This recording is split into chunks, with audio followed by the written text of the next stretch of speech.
Folks, this is Fernando doing our video for Modern Survivalist, and today I'm going to be doing an EDC bag video and talking about other gear, expanding a little bit on what I addressed in the pocket EDC video, my previous one, where I basically show what I have in my pockets or maybe just attached to my belt.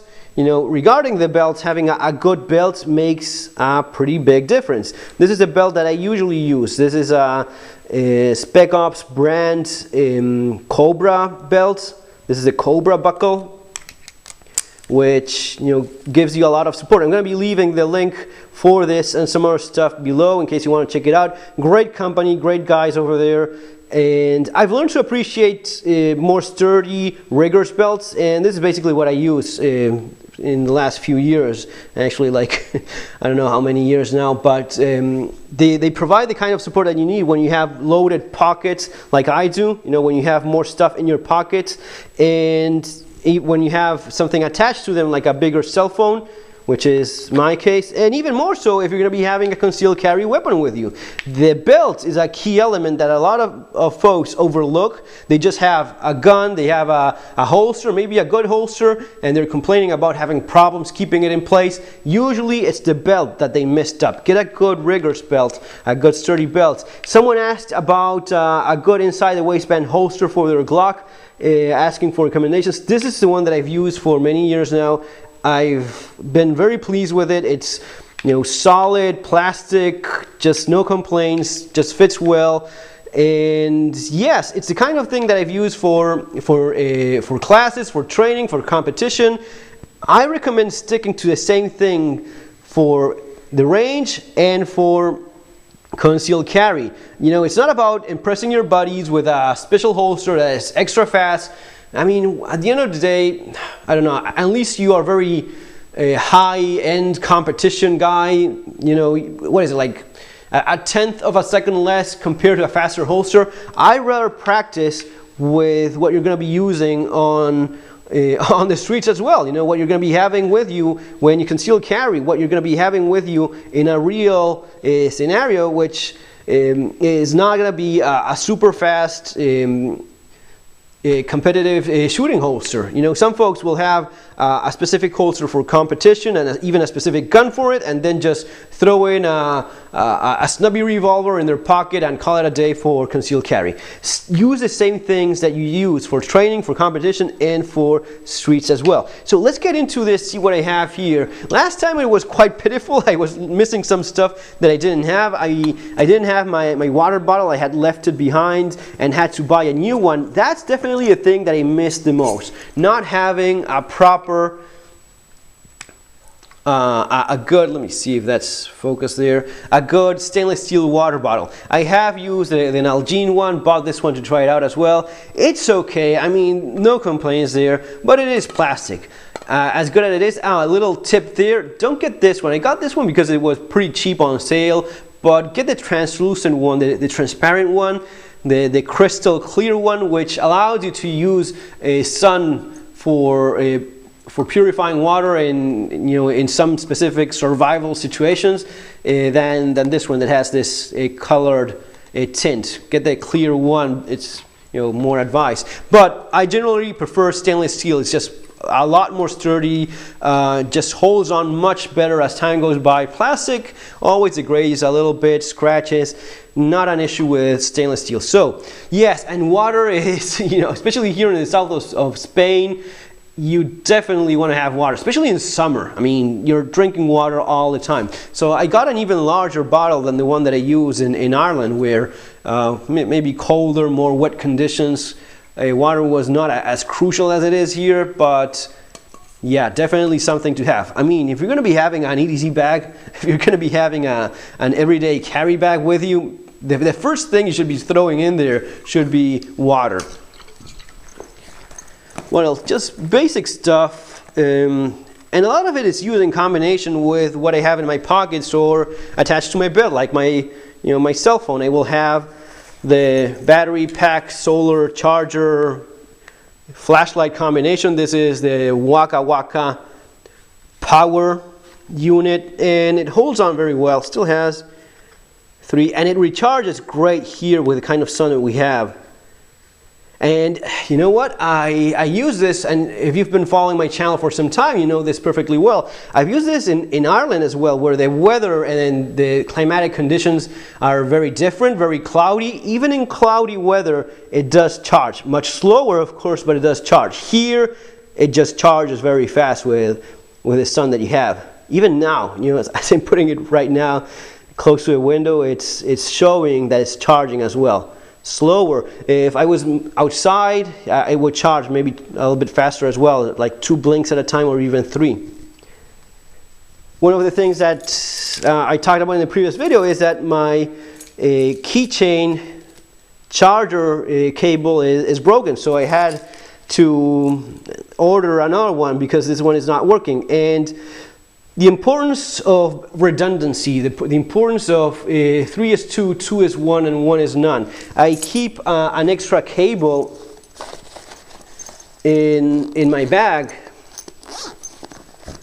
and in that specific case, it would have been much more important, because you suddenly realize that this is not working anymore. Here you have a spare USB charging cable. What else? Something that I need to work on. A better first aid kit. This is one of my older ones. It's all busted.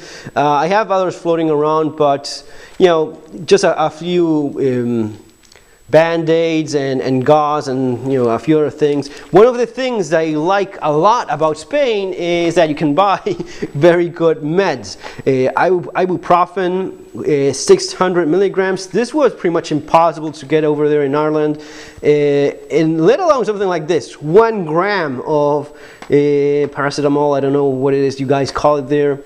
But these things are really not easy to get in many places. Most parts of the world, they are a lot heavier controlled than they are here in Spain. So it's nice to just buy this kind of stuff kind of easily wherever it is that you are. So something to work on, getting sorting out the first aid kit, gauze, Celox gauze. I think it's important to have it, you know. Right now we have all these the concern of the terrorist attacks, but in reality, guys, for those of us that have been involved in survival and preparedness sometime, we know that the chances of you needing this kind of stuff, it's still very much real. But maybe it's not so much about getting blown up by a terrorist as it is maybe in a car accident, in a train accident.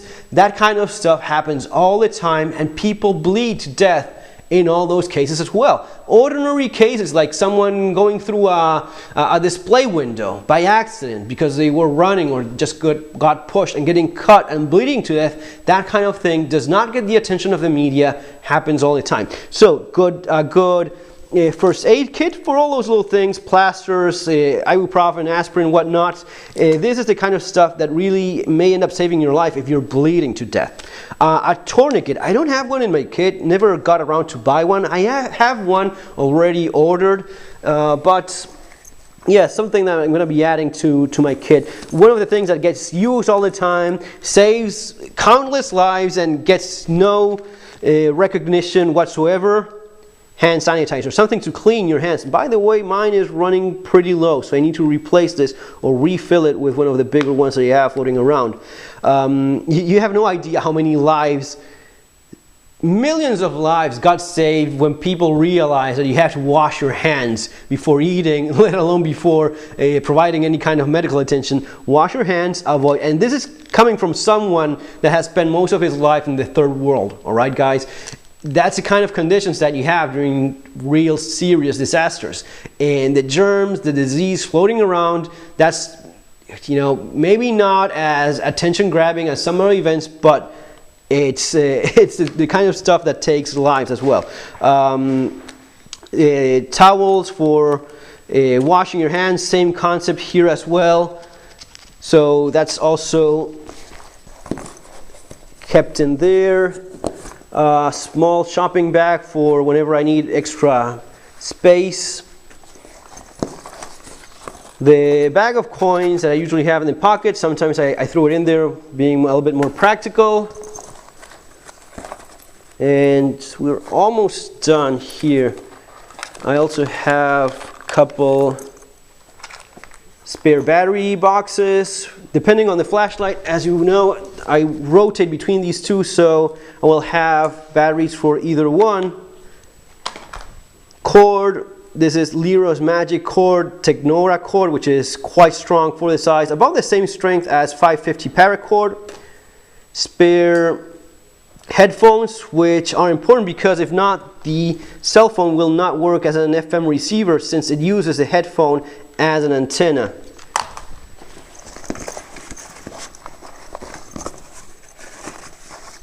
That's almost it. Here we go, a spare lighter, just a second one from the one that I already have in the pocket in my jeans, a couple pen and marker. And that's it. Yeah, someone else asked about knife laws here in Spain. Basically, the thing is this. You can carry whatever it is that you want if you're using it for outdoors purpose. If you're hunting, backpacking, you can basically have any knife you want. No problem there. A bigger knife, smaller, folding, fixed blade, no big deal. Now, in general, the thing is for everyday carry, you're basically looking at having an under 4-inch blade. Doesn't matter if it locks, doesn't matter if it doesn't lock, basically under 4-inch. What I'm using these days myself, and I'm pretty happy with, is the zero tolerance 0630. Fantastic knife. The design is an Emerson design, which has a wave feature which I really like. It's a little bit under 4 inches. Not that much of a difference, but yeah, under 4 inches. But yes, this is the one I'm using mostly, and I'm happy with that. But answering the question, the law here is under 4 inches for a folding knife, unless you're doing some specific outdoors activity, which that's going to be falling into the you know, whatever, if you get stopped by the police or whatnot and you explain the situation, that's falling into that category. But basically, under 4 inches, you are just good to go. One other thing that I've been using is hats. Not so much lately because it's not as hot as it used to be, given that it's already winter here. But especially in summer, and even just even a couple of months ago, not happy with this one. I did use this one. This more of a Bonnie type of hat, and this one more of a, I don't know, jungle kind of hat. This is the one that provides the most shade and I like the most. This one, and especially I look particularly bad with this one, but I like that it has a small pocket there. So I threw in a bill, a coin, and a little blade. Folks, that's gonna be all for now. Remember to subscribe. Take care. See you on our next video.